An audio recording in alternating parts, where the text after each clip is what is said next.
What's up, YouTube? This is Chauncey Dre. Follow me on Instagram, Chauncey Dre.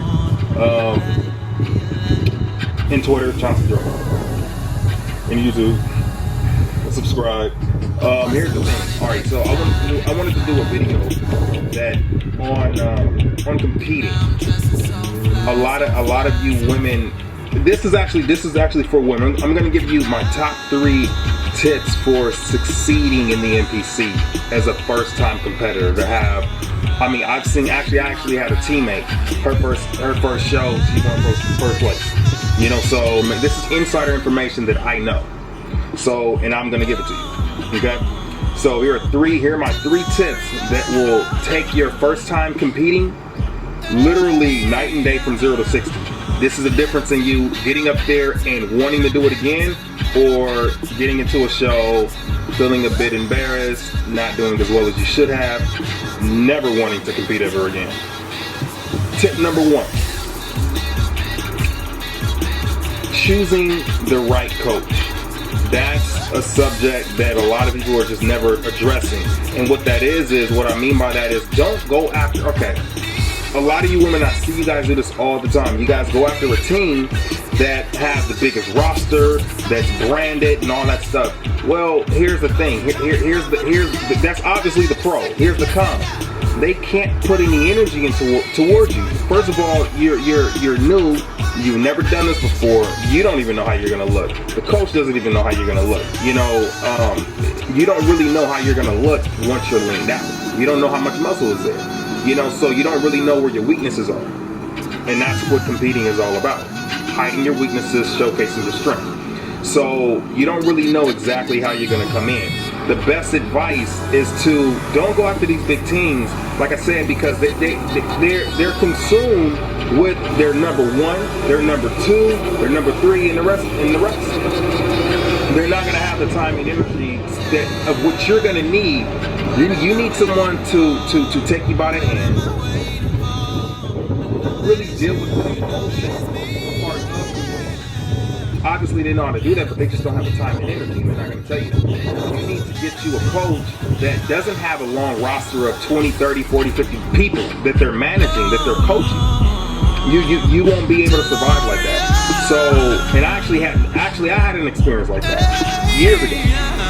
The best advice is to, step number 1, find a coach that is capable of putting energy into you, emotionally supporting you. The emotional support of this I cannot stress enough. Even us guys, man, we have times where, you know, I'm looking in the mirror like, I hate myself, I'm not competing, I don't really like the way I look. If we go through that, imagine what it's like for women. For women, it's 10 times worse. This is not for the faint. This is not for the weak. This is for the strong. You gotta have a strong mind in order to compete, because you're getting up there in a skimpy bikini, okay, to be judged, to be told you look good, or to be told you don't look as good as this girl right here.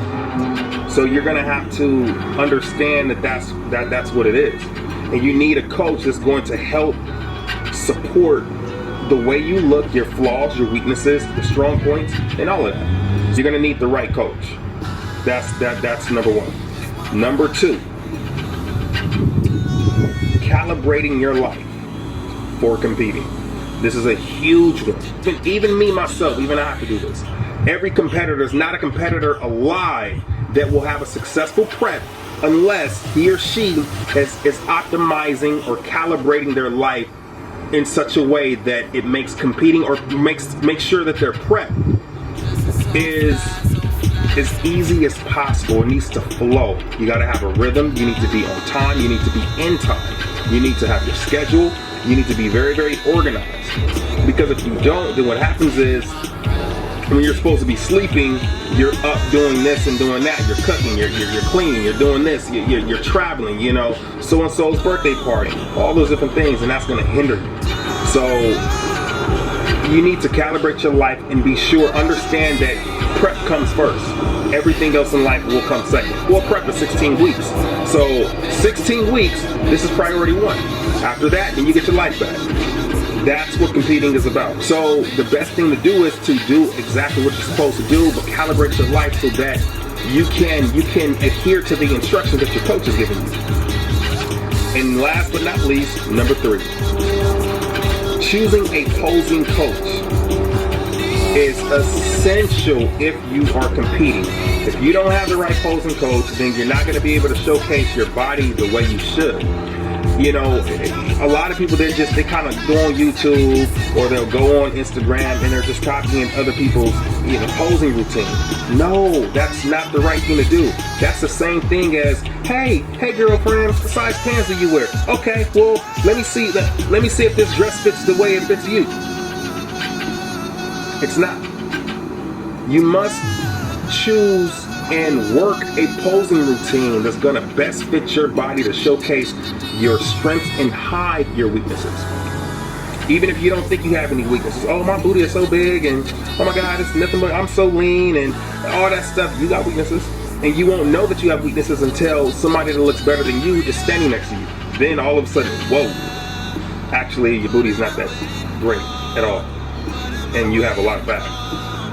When you're compared to, it's called relativity. So you must choose a posing coach that's going to help you and help identify your weaknesses, address them, work on them. In one season, you can bring up several weaknesses if you do it right. So it's not about, everybody has weaknesses. But honestly, competing is about lying. It's lying that you have the perfect physique when you actually don't. So you have to learn that. It's a concept. And every pro knows that. Every pro understands that. Because at some point, it gets to the point of everybody looks kind of the same. So it's about genetics. It's tricks of the trade. So those 3 essentials should get you actually through your actual prep.